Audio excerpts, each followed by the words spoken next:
personalities and guests alone, and not those of Vic Canellis Media Group, its parent, affiliates, or stations. VCMG Live is not responsible for any content, information, or opinions expressed. User bears full responsibility for their reliance on such content, information, or opinions.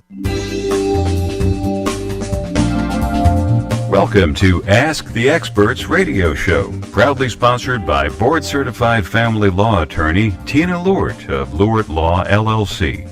Sit back for the next half hour as host Steve-O interviews top experts in the fields of legal, health, financial, and home improvement. Steve-O offers such educational topics as community association law, family law, chiropractic care, employment law, healthcare law, and public insurance adjusting. Interviews by top experts in their field. And now, here's your host, Steve-O. Hey, good evening. Welcome to another Ask the Experts. This is the hottest talk show in South Florida. The reason why I say that, we got close to 100 emails last week, which is, in 8 years, that's more emails than we have ever received before. Many of you people say, hey, I just found your show for the first time. Listen, this is a great show. If you want to be educated in the areas of legal, health, financial, and home improvement, this is your show. We're with you every Thursday from 6 to 7. Tonight's guest, boy, if you live in a gated community, you're in an HOA, you're in a condo association, you do not want to miss this show. This show has become so big that we do it the first Thursday of the month, and we are now on the last Thursday of the month for the entire hour. This is a live show. You can call in with your community association questions at 888-565-1470, 888-565-1470. We have a new attorney on tonight. But hey, listen, as long as you're from K. Bender Rimbaum, it doesn't matter. I'm going to introduce him tonight as board-certified attorney Andrew Black. Good evening, Andrew. You're smiling, bro. I love it. What a great introduction. Great to be here. I'm really excited and appreciate the opportunity. Thank you, Steve. Andrew, stop sucking up. Why not? Yeah, that's true. So, board-certified. Board certified. That's right. So the Florida Bar has created a board certification program. They don't like when attorneys claim that they're specialists or experts in something. So they created a whole board certification. We have 9 attorneys that are board certified in condominium law. There's less than 200 board certified attorneys in the state of Florida in condominium law, so I'm certainly proud to be one of those. We also have a board certified construction attorney as well, and so we're definitely well suited to address any of those legal questions.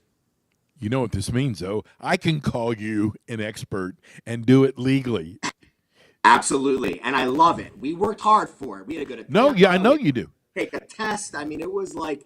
And it was funny seeing attorneys that have practiced for years. I don't care how old you are. There's a little bit of that test anxiety out there. So it certainly was a huge relief to have that done. And I'm certainly proud of that. So because Andrew, he's this good-looking attorney guy, our boards are filled with phone calls already. That's early in the show. I know. All That's lines great. Are booked. And they're from everywhere. They're from Miami. They're from Sarasota. They're from Vero Beach, from all over. This is the hottest show in South Florida. And I'm so glad that you could be with us tonight. And we're going to not only answer people's questions on the phone, but we've got, did you notice all the emails that we got? That's just in 2 weeks. Emails that people have sent their question in. So, hey, let's get ready. We're going to have a great show tonight. Again, if you'd like to call us, 888-565-1470. Let's go to our first call. Let's go to Douglas in Vero Beach. Hey, Douglas. Hey, Steve, thank you so much. And I can tell you, Andrew is a terrific presenter. I've listened to some of his webinars. Thanks for having him on. Are you his cousin? Andrew? I know. Yeah, Douglas, this- are you a family member that I'm not aware of? That was awfully nice of you. And Hey. Thank you, Douglas. I appreciate that. Just a fan. And Andrew, I've written my question out to make it concise so you can answer it. Our condo association document committee recently met in a posted meeting, discussed making changes to our declaration with 12 proposed amendments to recommend to the board of directors. And they just discussed them in concept form. The board of directors, upon receiving this list of concepts, voted by email without holding a posted meeting and approved via email 11 of the proposals, rejecting one. Then the board, a few days later, posted a meeting notice with 48 hours notice with a rather vague 3-word agenda item which said ratification votes - amendment. No written documents were distributed with the agenda or at the meeting. And wrapping up here, the document committee chairman simply read out one at a time a brief that is 4 or 5 word description of each concept, knowing the board knew what he was talking about. And the board voted through each of those one at a time to send them to the attorney to put them in legalese form for them to be placed out in a vote of all the unit owners. I thought initially 14-day notice would be required since each of them impact unit owner use. I could be wrong on that. There's nothing in the bylaws that speaks to that. Okay. But I certainly believe statute is quite clear, says it's illegal to vote by email.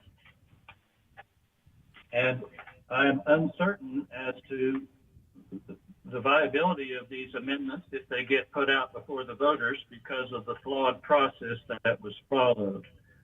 I may support them all, but I want them to be passed through a valid legal process so they aren't subject to being overturned.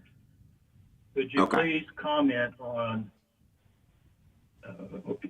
this situation? I believe it was done wrong. Sure. And I'm wondering what to do about it. Okay.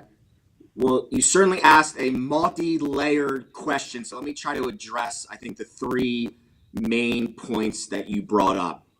Regarding the notice of the board meeting for the board to approve which amendments they want to present to the homeowners, and this is for both condos, co-ops, and HOAs, that notice is just a 48-hour notice. The 14-day notice you refer to is when the board will be adopting rules and regulations regarding the use of the homes.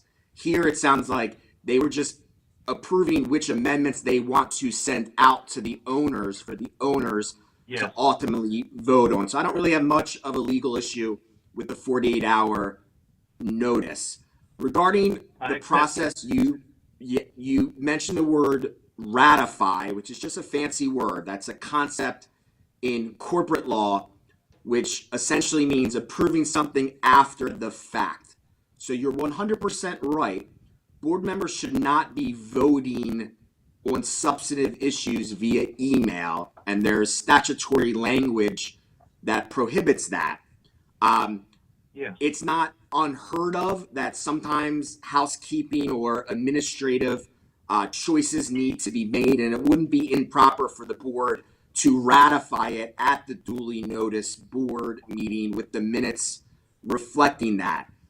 Based on what you're sharing with me, if the amendments are sent out to the owners, they get the required approval for what your specific governing documents require, and those amendments are then recorded in the public records.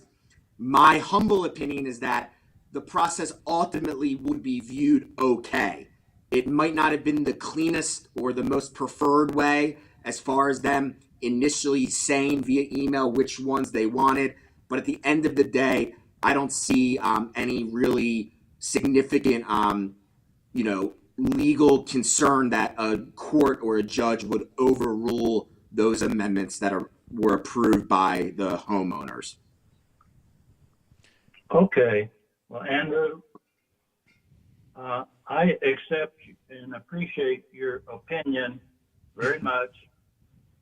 May I just ask one last follow-up? I got to tell you, we've got a board. Excuse me. We just have a board full of Florida calls. condo law that the agenda items. Yeah, so thank you so much. I think Clear. we're probably going to have to move on, but I appreciate it. And just one quick thing. Obviously, this was said at the start of the show, but I want to make sure everyone knows this is good general information. A lot of these are very fact specific, so you, of course, want to make sure you're consulting with your individual condo, co-op, or HOA attorney on any particular specific fact pattern. But thank you so much. I really appreciate it. Thanks, Douglas. Let's go to Dominic in Thank West you. Palm Beach. Good evening, Dominic. Are you there, Dominic? Okay, let's go to Lauren in Sarasota. We have a line open right now at 888-565-1470 if you have a question for Andrew. Hi, can you hear me right now? We hear you great, Lauren. Go ahead. Okay, so we're having an election, and I think this is definitely a fraudulent election because it's being held by our property manager who has put us in owner's equity debt of $100,000, and I believe he has a personal financial conflict in this because conflict of interest, because his renewal of his contract is solely reliant upon one person, the president, and she does not discuss anything with the board of directors as they're too old and they think they're going to a tea party. And so, and I think that the HOA attorney is actually his friend. So there's a conflict of interest there. So I can't contact them. And, I'm retired secretary, so I have no money. I can't pay for anything. But this is so obvious that the only way he gets renewed of his contract is by the president. And so therefore, he's in charge of collecting all the ballots that come in, and he's in charge of counting them. And obviously, it would behoove him to make sure that the people who get on the board will be in his favor of renewing his contract, which was in 2011, 13 years ago. And the president just keeps rolling it forward, and the rest of the board don't know anything from anything. And I bet that the president's getting a kickback in order to just carry on this 13-year-old contract with this dude who has put us $100,000 in debt. I believe this is a conflict of interest. Okay, so another multi-layered question. Andrew, I didn't know if she was talking about the Broward election board or if she was talking about her association. Go right ahead. I know it.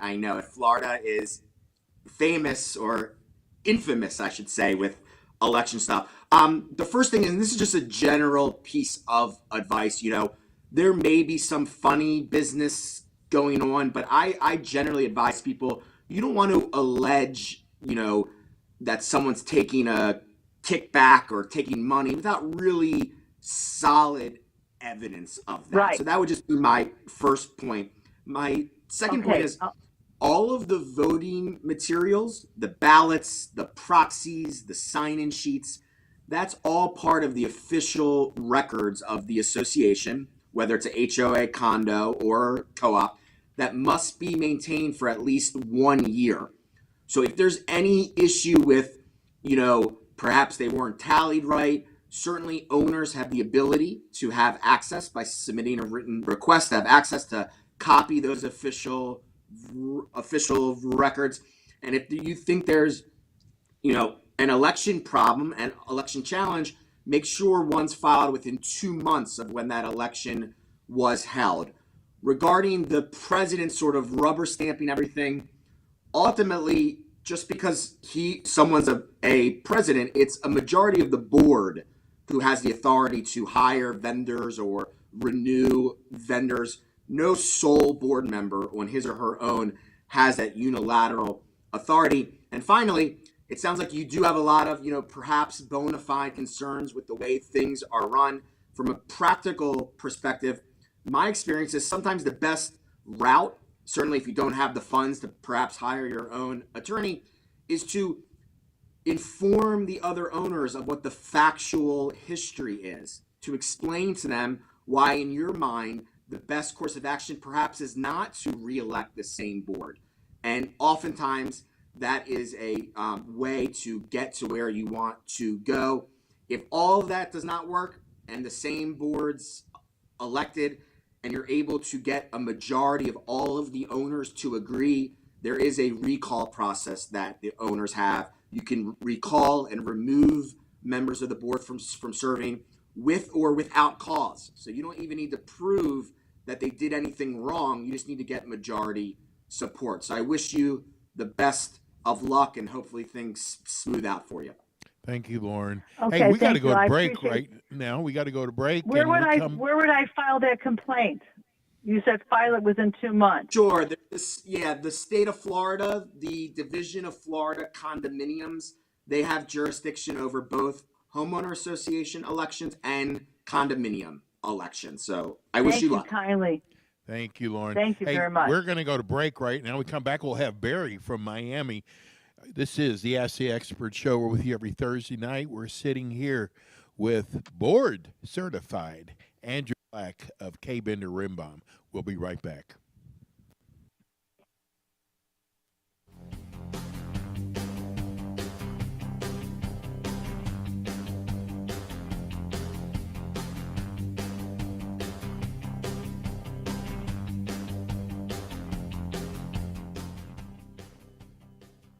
K. Bender Rimbaum is a full-service community association law firm dedicated to the representation of community associations throughout Florida, with offices in Pompano Beach, Palm Beach Gardens, Tampa, as well as in Miami-Dade by appointment. Several K. Bender Rimbaum attorneys are board-certified specialists in condominium and plan development law, and they assist clients with all matters of community association legal issues while keeping them up to date on new developments affecting their associations. K. Bender Rimbaum is also a well-known provider of free legal education, which often includes CE credit for managers and state certifications for board members. Contact K. Bender Rimbaum today by calling 800-974-0680. That's 800-974-0680 to reach any of their locations. You can also visit them online at kbrlegal.com or just write to them via email at info@kbrlegal.com.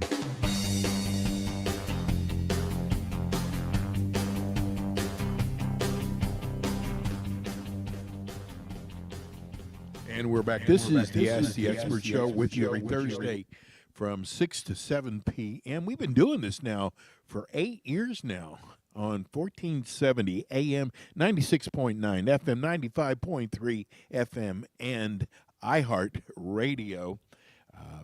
The firm that we are our expert tonight, and we can call him an expert because he's board certified. We have Andrew Black here from K. Bender Rimbaum. So we have lines open now. So if you have a question for Andrew, now is the time to come in. Phone number here is 888-565-1470. We're in a new studio tonight. God, I actually feel like I'm like talking different than I normally talk. I mean, this is a very cool studio. Thanks to amp2.tv. I'm going to tell you something, Andrew. You're going to love this next caller. I believe he's an attorney. Maybe retired attorney, but he's always has the greatest questions. Good evening, Barry from Miami. Hi, Steve-O. Hi, Andrew. How are you? How'd you like that intro, Barry?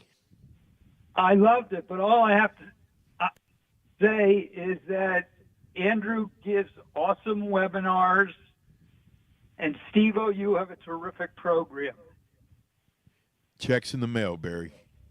Thank you, Barry. Very, very kind of you. Yeah, 2 one-sentence questions. The first is, how is a coastline defined?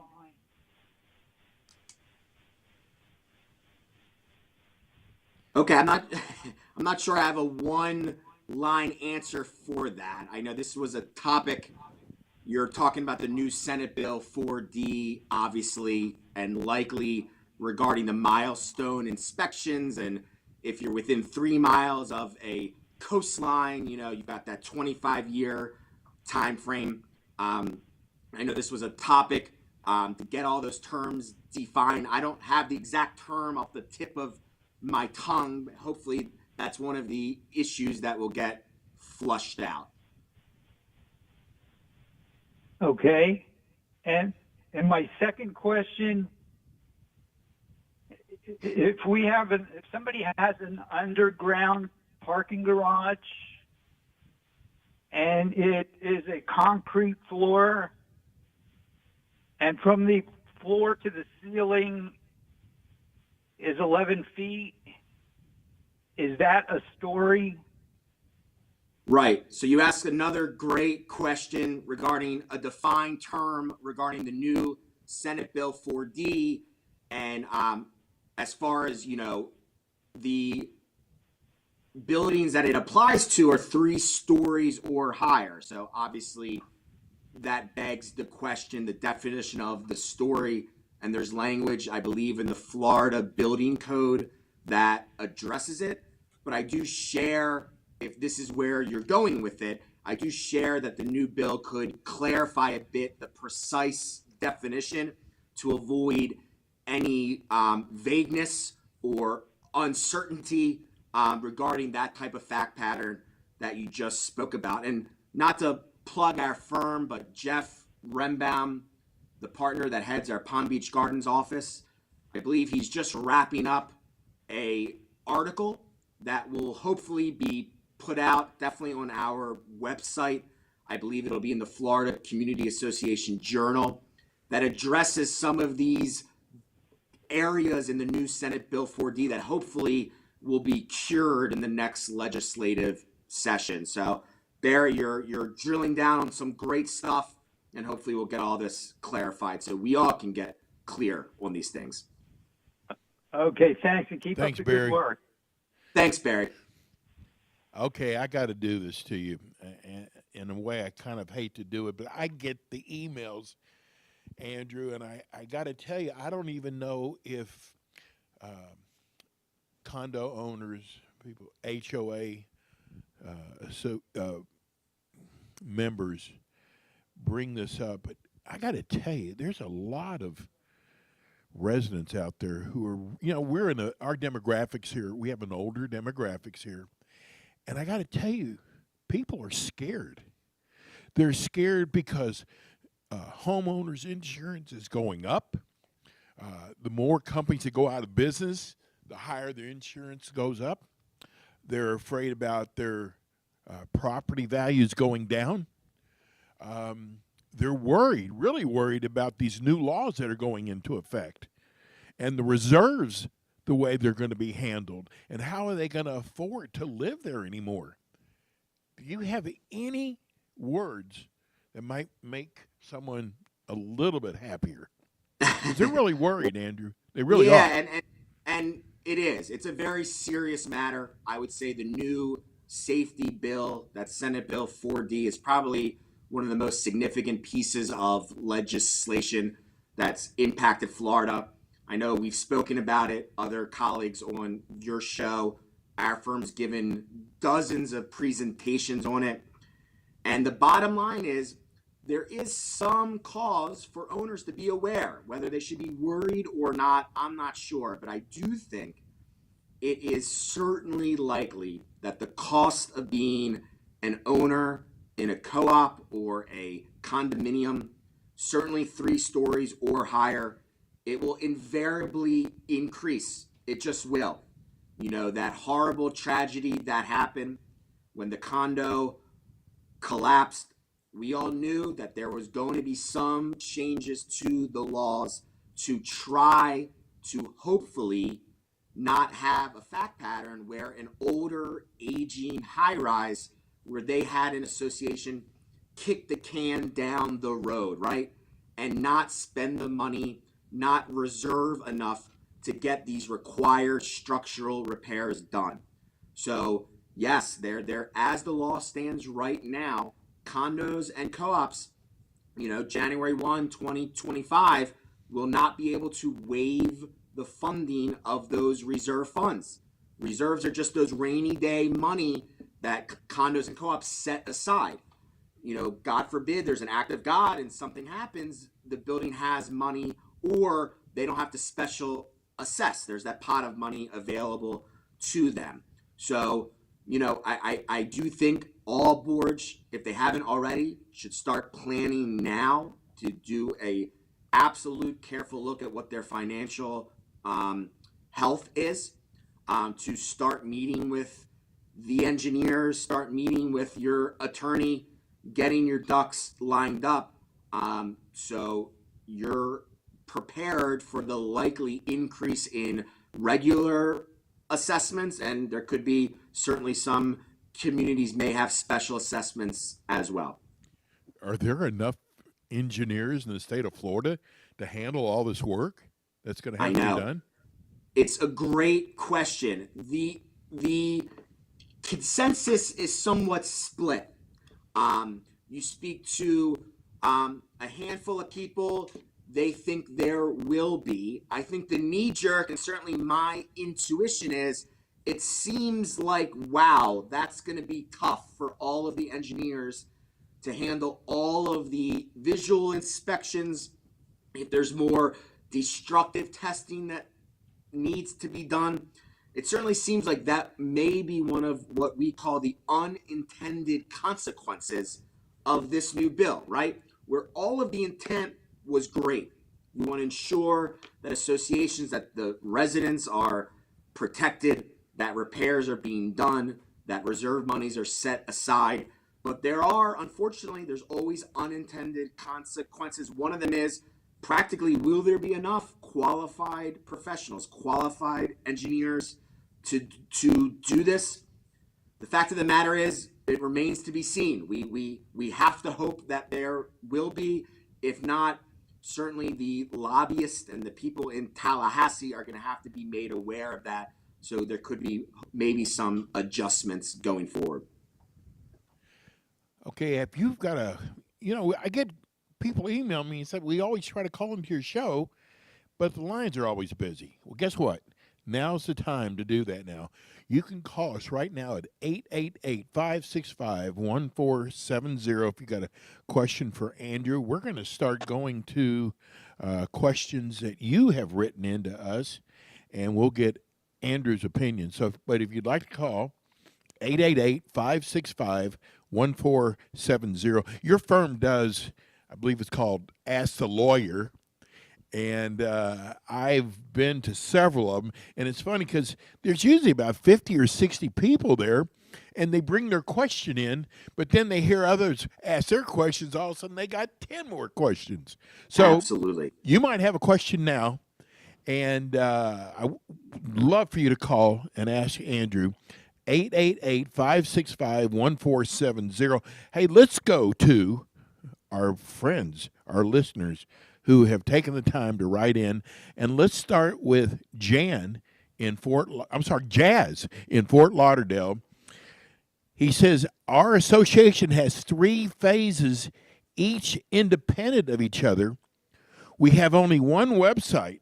Owners can only access their, I guess it's respective phase. Is this acceptable? Right. So it sounds like he's asking about, there's language in 718 of the Florida statutes, that's the Condominium Act, which provides that if you have 150 or more units, if your association manages a condominium with 150 or more units, you need a website, and it's a password protected site where owners can log in with their own ID and password, and the association is required to post various association records on that website.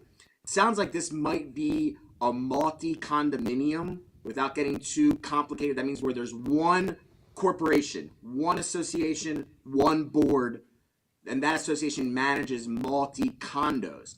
If that's the fact pattern for Jazz, then all of the condos should have access to that association site. Alternatively, if it's three separate corporations, three separate boards, then if you're an owner in Corporation 1, you shouldn't have access to the website or the records of Corporation 2. But if it's just one association, one corporation, in my view, you should have access to all of the association records on that website. Again, our phone number here is 888-565-1470. I thought this was cute because a lot of the condo associations, the women have card games, might be mahjong or whatever they play. And there's several, one of them is a very big complex.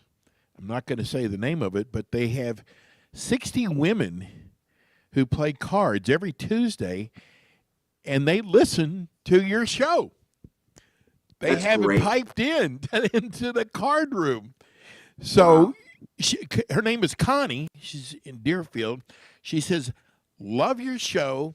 I haven't missed a show with the girls this year, and I'm so glad you've added a second show. Well, so are we. We received on, let's see, it's our 2022 estimated expenses and 2023 budget this week.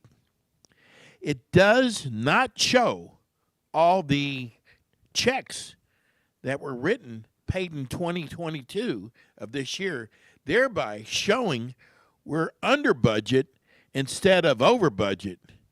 What are your thoughts? Right. So it sounds like that fact pattern calls for a request to review what the financials actually are. Because if there's some confusion or there's some checks that should be posted that were not, you got to get to the bottom of it. Because it shouldn't be an unanswered question whether you were under budget or you were over. The board certainly, management, if you have management, and the owner certainly should be aware of that. So that sounds like something that certainly needs to be reviewed further to make sure your financials are accurate. And certainly, as you all know, every association has to prepare a financial report each year, which owners also have access to. Phone number here is 888-565-1470. We're here with Andrew Black, K. Bender Rimbaum. Not only do they have offices here in Pompano and in Palm Beach, but they're also in Tampa and soon to be Orlando. Yep. Remember us small people, Andrew. Remember us small guys. We're super excited about that. We love meeting people from all across the state of Florida, whether you're in a 5-unit condo or a 500-unit condo. A lot of the same issues arise, right? You're living with shared walls, you're living with boards, rule enforcement, you got contracts happening, you're collecting assessments, and it's we certainly love the opportunity to serve more and more of the state. And yes, we're very excited. The Orlando office should be physically open very, very soon. Wonderful. Hey, this is a letter we got from Bobby in Delray Beach. He wants to know, it says, can our board use any surplus in the operating fund for projects without the homeowner's approval? Right. So interesting question. The first thing that you need to do is look at what your governing documents say regarding surplus funds. There might actually be language in there. Surplus is just a fancy word. You have extra funds, right? The board has an obligation each year to make a good faith estimate on what the anticipated expenditures will be. It's an estimate, right? It doesn't always come out dollar to dollar. So if you do have extra funds at the end of the year, you're going to want to check to see what your governing documents say regarding those surplus funds. If your documents are silent, which I have to say is likely the more common occurrence, in our view, the board can utilize its reasonable business judgment to use those surplus funds for a bona fide association expenditure in the upcoming year. I will also point out one thing. Dealing with surplus funds, whether you choose to roll over those funds, you're going to want to get with your association financial professional, because there could be some tax filing implications with that rollover of surplus funds. One more before we take our last break. Mary Ann in Boynton Beach. Can our board tell us the meeting is just a workshop, which I've heard that used before, but not a meeting, and does that give them the right not to notice the meeting? Don't the unit owners have the right to attend these meetings, and is there really a such thing as workshop? I love this question because I think it really gets to the heart of a lot of issues in communities, which is what?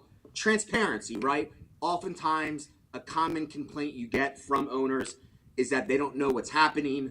The board conducts the business of the association behind closed doors, and that's not the intent and the spirit of what the statute requires. What the statute says is meetings are supposed to be noticed and open to the owners. There's a couple exceptions if you're meeting with your attorney to discuss litigation matters, or if you're discussing personnel matters.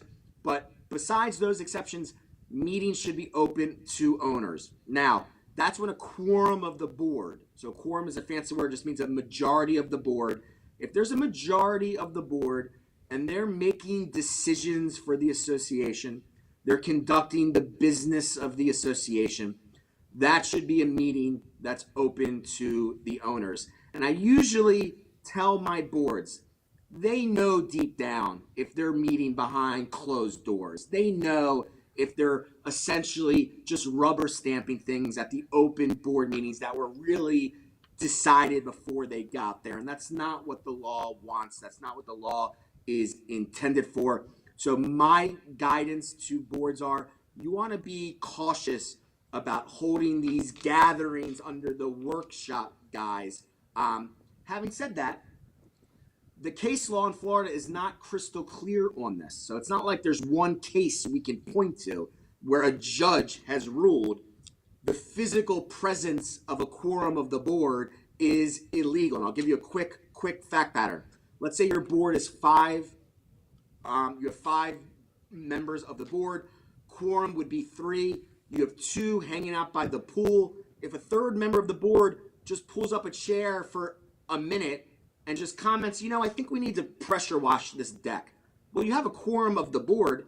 Is that a meeting that the third board member has to run away from?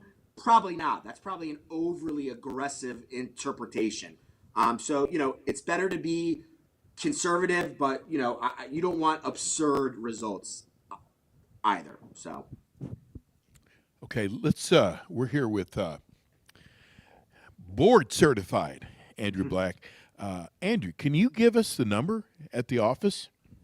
Absolutely. Our number is 954-928-0680. We have a toll-free number as well. It's 800-974-0680. Again, we have offices in Pompano Beach, Broward County, office in Palm Beach Gardens. We have a Tampa office. We have an Orlando office that's opening up very soon. By appointment, we have a Miami office as well. So we are available, certainly, no matter what size your community association, condos, co-ops, HOAs, office condos. We certainly are well versed in all of those types of real property ownership and look forward to hopefully working with some of you out there. Okay, let's go to break. We come back, we'll have more with Andrew Black at the K. Bender Rimbaum Law Firm. We'll be right back.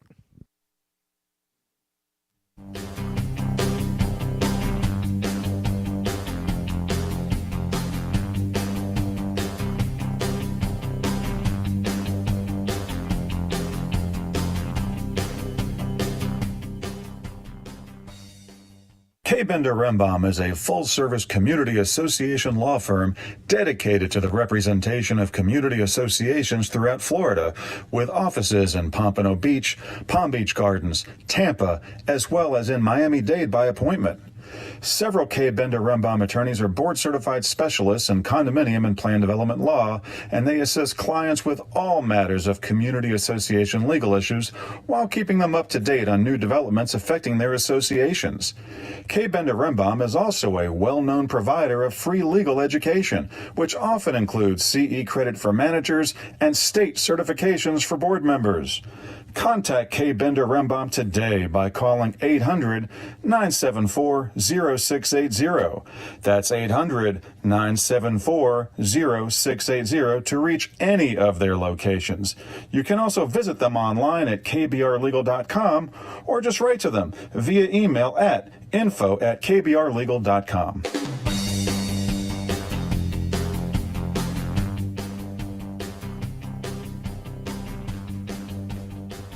And we are back. This is the Ask the Expert show. We're with you every Thursday night from 6 to 7, drive time. If you're in your car, you definitely don't want to miss one of our shows.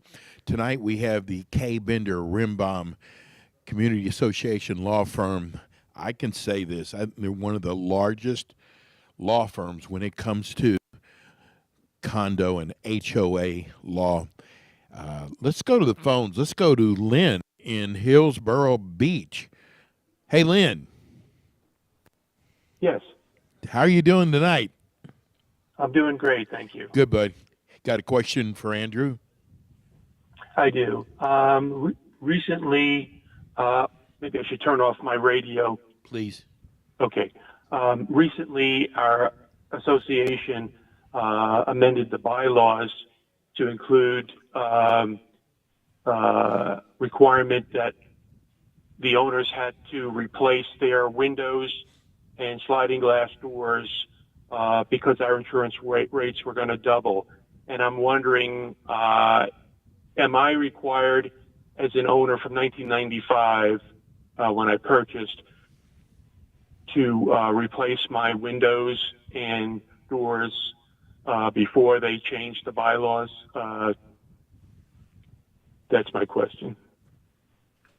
Okay, so just to clarify, so that amendment to compel owners to install that hurricane protection, that's already been approved by the owners and recorded with the Broward County? Because you said you're in Hillsborough. Yes, according to the association, it was just recorded.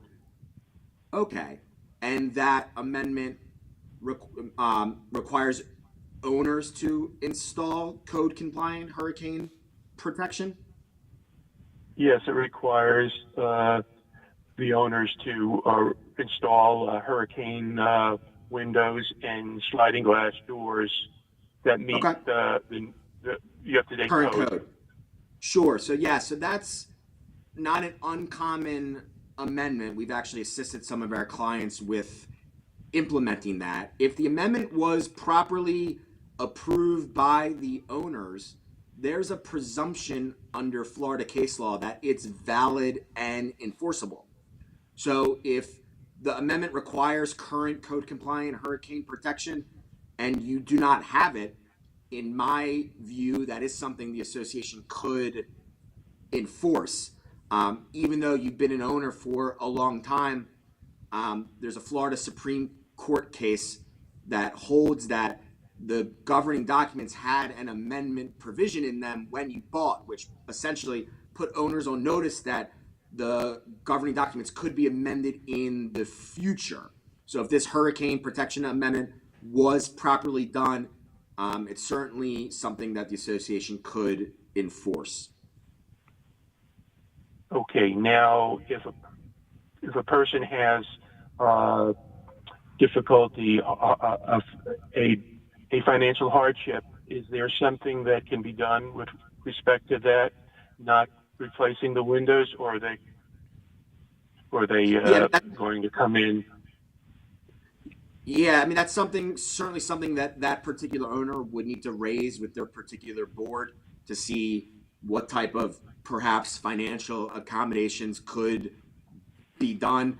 Oftentimes, amendments of that type will have built into it something that we call self-help, which if the owner doesn't timely do it, it specifically authorizes the association to perform the installation for the owner, still at the owner's expense. But perhaps your board would be willing to defer the payment maybe over certain months or something like that. Obviously, that's something you would need to individually raise with them. I see. Well, I thank you very much for your expertise. Thank you. Mine are Andrew's. Right. Yeah. Yours, Steve. Yeah. Right. Okay. Listen, we've got a few minutes left for if someone would like to call in 888-565-1470. I've got a letter here from Ken in Coconut Creek. Our board is considering changing the canopy to a different color. Is that considered a material change? Should we get a vote on that? Sure. So I'm going to take the assumption that Ken lives in a condominium association, and he's talking about the concept of material alterations, which I'm sure some of the listeners have heard before. A material alteration has been defined as a perceptible change in basically the way the common elements look. And there is arbitration decisions and case law in Florida that has held that even a change of color, we may think it's minor, but that a change of color does qualify and does constitute as a material alteration. Now, the key part is whether an owner vote is required for that change of exterior color. It's a two-step analysis very quickly. The first step is check what your documents say. Oftentimes, the condo governing documents will have a material alteration provision, and you follow what that says. It may require owner vote, 2/3, 75%, majority. It may even allow the board on its own to perform that alteration, provided that the alteration doesn't exceed a certain dollar sum. So you follow what your governing documents say. If your documents are silent, then you have to default to Chapter 718 of the Florida statutes, which does require 75% of the owners to approve that material alteration. Okay. Kay Bender Rimbaum has been with us, going on 6 years now. In fact, they will be back with us. One of the senior partners will be with us next week. And get your questions in. You can send them to Stephen at AskTheExpertsRadioShow.com. That's Stephen at AskTheExpertsRadioShow.com. And maybe we'll get one of your questions in. Here's one from Peter in Boca Raton. To record a meeting, can you just notify that you will be recording meetings for the whole year? That's an interesting question. So we get asked variations of the ability of owners to record a meeting, whether it's a meeting of the board, a meeting of the owners. And the answer is yes. Owners do have the statutory right to record a meeting of the board. What the law says, though, it allows the board to adopt reasonable rules regarding that recording process. And those rules can include, if so desired by the board, a requirement that the owner notify the board in advance of his or her desire to record. So if there's a rule that says you have to tell us before every meeting that you want to record, in my opinion, that would be an enforceable rule. And to avoid any issues, the owner should certainly just follow that rule and tell the board in advance. Also, you have to make sure certainly that you don't use any, distracting equipment. I always tell a funny story. I went to a meeting one time and an owner showed up with almost an entire Hollywood crew. There was a guy holding that big mic, and lights and all of this stuff, and certainly the board's not required to allow that type of extensive recording equipment, but certainly they can't prohibit an owner from wanting to record. Here's a actual board member, Kim and Davy, says, I'm a board member and I love your show. Another one of your cousins, Andrew. All my board members, and we are new, listen to your show and we learn so much. We have a townhouse. We're a condo.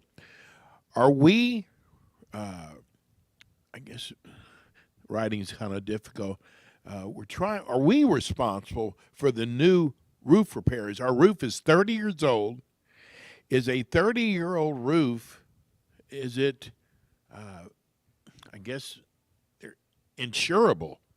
Insurable, right. So, yeah, look, first of all, that's definitely a question you want to get your insurance agent involved with. You know, there's terminology regarding what the remaining useful life is of that roof.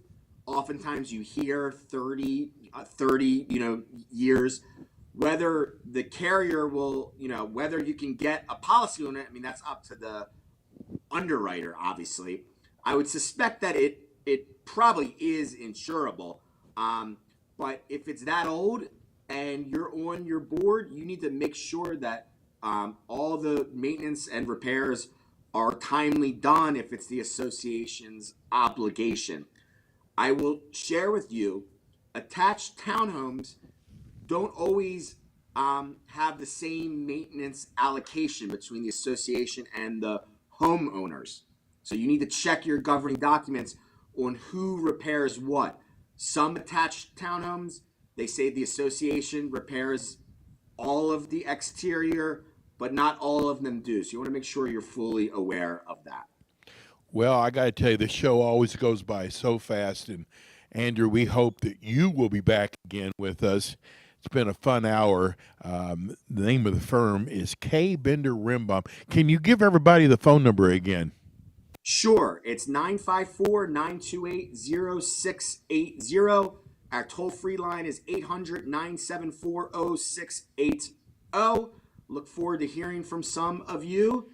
And go Ravens. I'm watching my Ravens play the Tampa Bay Bucks in about an hour or so. So that's the Ravens sign behind my head there. So Andrew, thank you so much. Thank you. This is the Ask the Expert show. In 2 weeks, and by the way, Kay Bender Rimbaum will be with us again next week, but in 2 weeks, the Eat and Critique show, we are going to start going into restaurants that have been shut down by the health department and find out if they have fixed the problem, and we're going to do it on video. It's going to be a lot of fun, and we've got a great restaurant coming on. That's in 2 weeks. Thanks for listening to us tonight. This is the Ask the Expert show with you every Thursday night from 6 to 7. We'll see you again next week.